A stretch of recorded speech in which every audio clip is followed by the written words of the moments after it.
देश में तेजी से ग्रो करते हुए म्यूचुअल फंड वाइट ऑक कैपिटल मैनेजमेंट के सीईओ आशीष सोमैया साहब हमारे साथ कार्यक्रम में हो रहे हैं शामिल।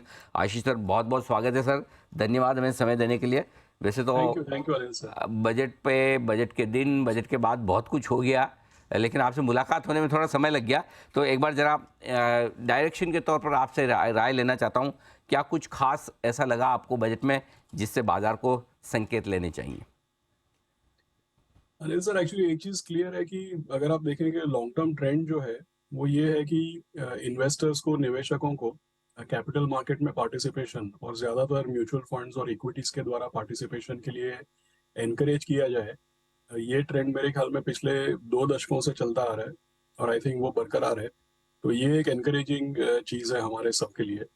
और दूसरी बात ये है कि जैसे हम बोलते हैं कि कोई किसी तरीके का सरप्राइज नहीं था, किसी तरीके का कोई नेगेटिव न्यूज़ नहीं था, तो यही सबसे बढ़िया बात है। और बात अगर ट्रेंड की करते हैं तो अगर आप देखिए पिछले 10-15 दिनों में आप देखते हैं मार्केट में किस तरीके की उथल पाथल हुई, कितने सारे इवेंट्स भी हुए हैं। लेकिन सारे इवेंट्स के बावजूद अगर आप देखें तो मार्केट उसी लेवल में या उसी रेंज में कंसोलिडेट कर रहा है। अब अगर आप देखें सितंबर अक्टूबर 2021 से लेकर के आज तक, अब 1.5 साल से हम लोग एक 15% 20% बैंड में मार्केट ट्रेड कर रहा है। तो ऑब्वियस है, मार्केट के लिए स्वाभाविक है कि मार्केट सस्ता होते जा रहा है इसी रेंज में मूव करने की वजह से। और सारे के सारे इवेंट्स अगर आप देखें, आरबीआई पॉलिसी, बजट, इतने बड़े इंडस्ट्रियल ग्रुप के बारे में न्यूज़, उसको लेकर के इतनी वॉलेटिलिटी, काफ़ी सारी चीज़ें हो गई, फेड पॉलिसी हो गई, लेकिन फिर भी मार्केट उसी रेंज में कंसोलिडेट कर रहा है। तो ये शायद एक पॉजिटिव इंडिकेशन है।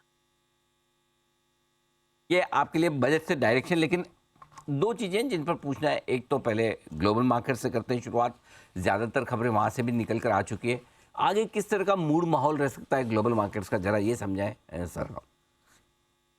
अनिल सर, ग्लोबल मार्केट्स अगर आप देखेंगे तो यूएस की वजह से काफ़ी डायरेक्शन मिलता है। और वहाँ पे अगर आप देखें तो अब ये इस तरीके का माहौल है कि भाई सॉफ्ट लैंडिंग इंजीनियर कर लिया क्या फेड ने, कितने सक्सेसफुल हैं वो लोग। क्योंकि वहाँ पे अगर आप देखें, अनबिलीवेबल था। थोड़े समय पहले ये चिंता थी कि भाई अगर उनका मार्केट रिसेशन में जाता है तो वो लोग करेंगे क्या, क्योंकि उनका इंटरेस्ट रेट ऑलरेडी जीरो पे था। और अगर मार्केट रिसेशन में जाता है, किसी भी तरीके की मंदी आती है और इंटरेस्ट रेट पहले ही जीरो है, तो ऐसा बोल सकते हैं कि भाई बंदूक में गोलियां ही नहीं है चलाने के लिए अगर कोई वॉर करना पड़े तो। लेकिन अब देखिए, आप पूरी बंदूक रीलोड हो गई है एक तरीके से। अगर आप देखें, इतने सारे बुलेट्स आ गए वापस बंदूक में, इतने सारे इंटरेस्ट रेट हाइक्स इन्होंने कर दिए, लेकिन अभी भी कोई भारी रिसेशन का या कोई भारी स्लो डाउन का ट्रेंड वहां पे नजर नहीं आ रहा है। तो उसकी वजह से आप ये समझ सकते हैं कि भाई फिलहाल तो वहां से कंसर्न थोड़ी रुक गई है। आगे जाकर के अगले 3-6 महीने में हमको देखना चाहिए, क्योंकि अनएम्प्लॉयमेंट डेटा वगैरह इनका 50 ईयर लो पे अनएम्प्लॉयमेंट डेटा चल रहा है। और बात थोड़े समय पहले भारी हार्ड लैंडिंग की या बड़े रिसेशन की हो रही थी।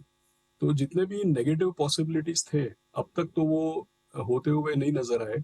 अगले 3 से 6 महीने वहां पे फिर भी हमको नजर रखना चाहिए, ये नहीं कि हम कॉम्प्लेसेंट हो जाए। दूसरी चीज ग्लोबल मार्केट्स में ये देखनी चाहिए कि अगर आप वॉर का देखें तो यूक्रेन, रशिया और नेटो और यूएस, मतलब यूरोप में अगर आप देखें तो थोड़ी लोगों की डिसएग्रीमेंट सामने आती है न्यूज़ पढ़ने से, लेकिन अल्टीमेटली किसी भी तरीके का डी एस्केलेशन नहीं है। इनफैक्ट एक तरीके से आप देखें तो एस्केलेशन, या एक तरीके से आप देखें तो वहाँ का जो भी नेगेटिविटी है वो बरकरार है अभी भी।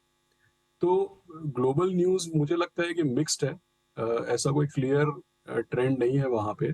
और हमारा मार्केट एक्चुअली सस्ता होते जा रहा है। तो मुझे ऐसा लग रहा है कि अगले 3 से 6 महीने में ये वॉलेटिलिटी रहेगी। कोई ज़्यादा मुझे नहीं लग रहा है कि बहुत बड़ा चेंज हो जाएगा। लेकिन एक बात सही है कि डाउन साइड कोई बहुत बड़ा नहीं है। तो ये आपके लिए ग्लोबल मार्केट्स का मूड माहौल। अब भारतीय बाजारों का बताएं सर, हमारा डायरेक्शन क्या रहेगा? बड़े मतलब क्या कहना चाहिए, लिस्टलेस, नीरस, मतलब ज़्यादा इंटरेस्ट, ये तो रिजल्ट सीजन चल रहा है वो ठीक है सर, तो कुछ कुछ स्टॉक ऊपर नीचे हो जाता है। नहीं तो ऐसा लगता है मतलब 2-3 घंटे बाद आके देखो वही मिलता है बाजार। अनिल सर, एक्चुअली मेरे ख्याल में 1 महीना हुआ या 2 महीना हुआ, मुझे याद नहीं, हमारी बात हुई थी। जी।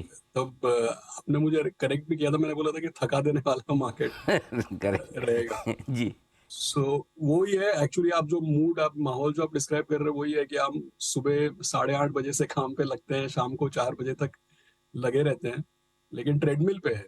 मतलब पूरे दिन दौड़ते रहो लेकिन होता कुछ है नहीं एक्चुअली। अगर आप देखिए स्टॉक मार्केट, अगर आप देखिए म्यूचुअल फंड्स, पोर्टफोलियो मैनेजमेंट, तो किसी क्वार्टर में इंडेक्स से थोड़ा आगे, किसी क्वार्टर में इंडेक्स से थोड़ा पीछे, काफी रेंज बाउंड सा एक तरीके का चल रहा है। लेकिन रियली अगर आप इन्वेस्टर के नजरिए से देखें तो पहले जो मैंने चीज बोली मैं दोहराऊंगा कि ट्रेडमिल पे होने से या मार्केट हमको थकाने से ये मतलब नहीं है कि रिटर्न नहीं बनेगा।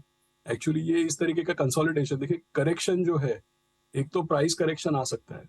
अब क्या हो रहा है कि एक वैल्यू करेक्शन हो रहा है, प्राइस तो ज्यादा गिर नहीं रही है। अगर ब्रॉड लेवल पे देखें, रिजल्ट सीजन भी पूरा छट गया। अगर आप देखें तो रिजल्ट सीजन में कुछ मिक्स है, मतलब समझिए ग्लोबल फेसिंग सेक्टर्स जो है वहाँ पे कोई डाउनग्रेड्स है, डोमेस्टिक सेक्टर्स और फाइनेंशियल्स में समझिए थोड़े बहुत अपग्रेड्स भी है।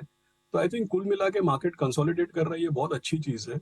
और यहाँ से एक्चुअली इन्वेस्टर्स जो है, आप देखिए म्यूचुअल फंड में तो जो भी फ्लोज चल रहे हैं वो चल ही रहे हैं, लेकिन इन्वेस्टर्स को इसका फायदा लेना चाहिए। अभी 3-6 महीने पहले मुझे ऐसा नहीं लगता था, लेकिन अभी मुझे डेफिनेटली ऐसा लग रहा है कि लोगों को फिर से पॉजिटिव एक्सपेक्टेशंस बिल्ड करने चाहिए। पॉजिटिव रहें बाजार पर, ये बहुत अच्छा है। और 3-6 महीने तक वैसे भी अगर आप पैसे लगाए होते तो कुछ फ़ायदा होता नहीं, क्योंकि मार्केट वहीं का वहीं घूम रहा है। लेकिन सर अभी एक सवाल और आ रहा है, और वो बड़ी कश्मकश भी है कि पैसा इक्विटी में लगाएं या फिक्स इनकम में, वो भी बड़ा आकर्षक हो गया।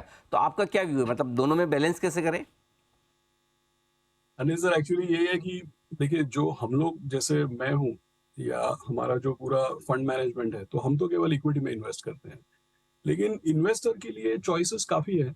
अब आप देखिए, अगर बैंक डिपॉजिट्स के रेट 7.5 पौने 8 तक हो चले हैं, तो ये गलत रहेगा कहना कि भाई इक्विटी में ही लगाओ, फिक्स्ड इनकम में मत लगाओ। आई थिंक कभी कभी ऐसा होता है, मतलब 4-5 साल के एक साइकिल में एक बार ऐसा मौका आता है जहाँ पे फिक्स्ड इनकम भी अपने पीक पे होता है और इक्विटी मार्केट भी चीप होने लगता है। तो 2022 2023 का पहले ये 2-4 महीने पहले के जो है वो मैं एक्सपेक्ट कर ही रहा था कि फर्स्ट हाफ चैलेंजिंग रहेगा। लेकिन अभी भी मेरा व्यू सेम है कि अगर आप फिक्स्ड इनकम देखें या अगर आप इक्विटी देखें, सेकेंड हाफ ऑफ 2023 बेटर रहेगा फर्स्ट हाफ से लेकर के।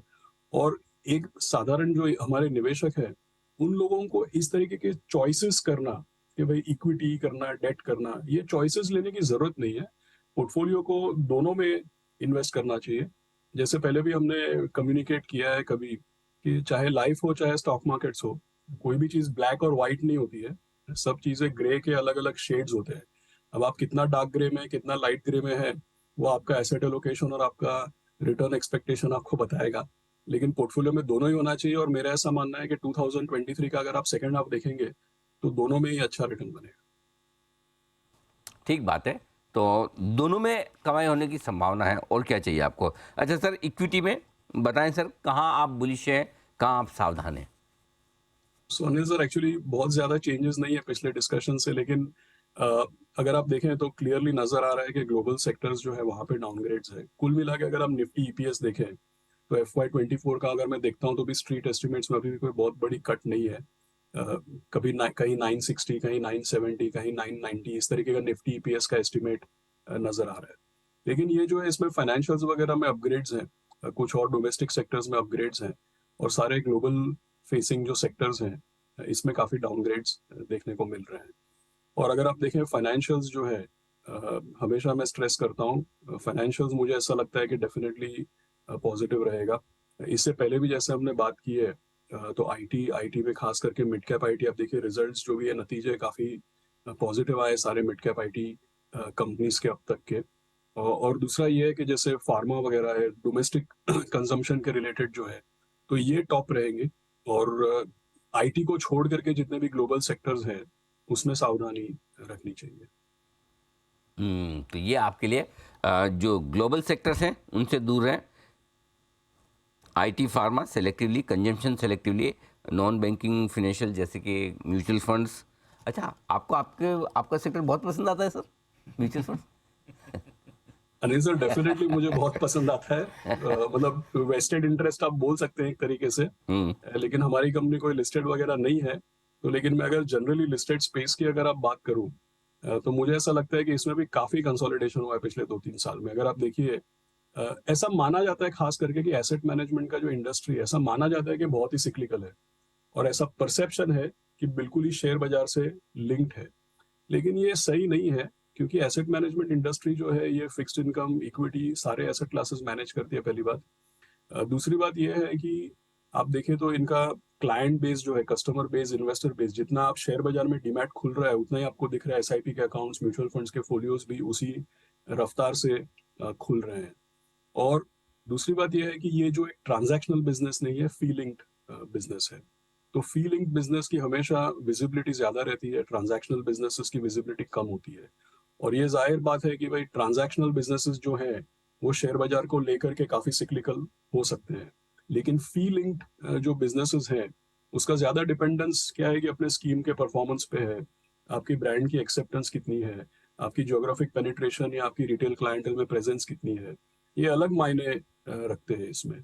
तो मुझे ऐसा लग रहा है कि जैसे शेयर बाजार में उथल पाथल होती है तो एसेट मैनेजमेंट कंपनीज के स्टॉक्स को भी लोग री रेट डी रेट इस तरीके की ऊंच नीच होती है। और आप बढ़िया से बढ़िया कंपनियां देख लिए पिछले 3 साल में, कभी 20 का पी, कभी 40 का पी। तो इस तरीके का जब पी चेंज होता है और अर्निंग्स में कोई बड़ा कट या डाउनग्रेड नहीं है, तो इतना पी फ्लक्चुएशन होना इसका मतलब यह है कि सामान्य तौर पे जो विश्लेषक हैं वो ये समझते हैं कि बहुत सिक्लिकल बिजनेस है, लेकिन मुझे नहीं लगता है कि इतना सिक्लिकल है जितना मार्केट दर्शाता है इसको। ओके, बिल्कुल ठीक बात है। वैसे एक चीज़ मैं बताऊं, ज़्यादातर केसेस में मैंने ये नोटिस किया आशीष सर, कि जो आईपीओ आते हैं ना उसमें एम्प्लॉय कोटा कभी फुल नहीं होता। और एम्प्लॉय को इतना गजब का कॉन्फिडेंस होता, भले स्टॉक लिस्ट हो जाए बाद में इतना पैसा बना दे, उनको अपनी कंपनी पर अपने सेक्टर पे इतना खतरनाक कॉन्फिडेंस होता है कि ये बेकार है। और मतलब वो भरते बहुत सारे हाँ, बहुत सारे मतलब बढ़िया से बढ़िया कंपनी में। तो इसलिए सर अपनी इंडस्ट्री पर, अपने फंड्स पर इतने बुलिश हैं, ये दो मैं दो कहावत है सर। जी जी सर, दो कहावतें, एक है कि जैसे गुजराती में बोलते हैं दूर ना ढोल सुहाम ना लागे, बराबर है।